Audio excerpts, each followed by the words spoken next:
Hey everyone, and welcome to this audio podcast. This audio podcast is part of the Parenchymal Journal series. This audio podcast is part of the BattleZtorm Swarm. This audio podcast is part of the Bostics Vortex. This audio podcast as part of a Storm of the Bostics production.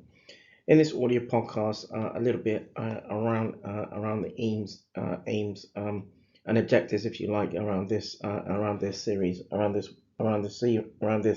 series, and around some peer-reviewed works.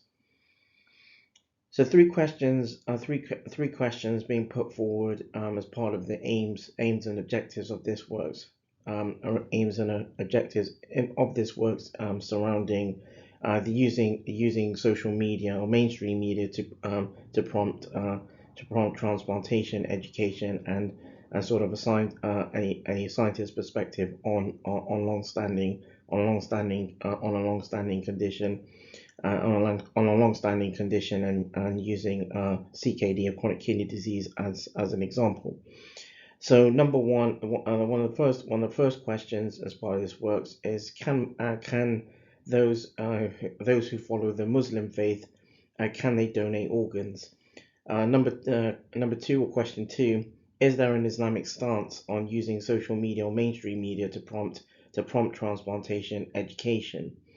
And question three, does or do healthcare scientists or healthcare scientists have a basis providing the public education surrounding transplantation and surrounding education in around transplantation?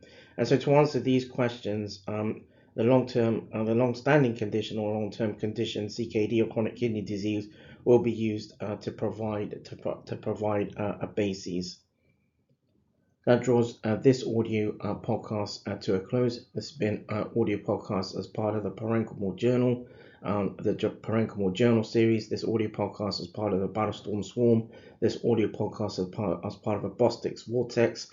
This audio podcast as part of a Storm of the Bostics production.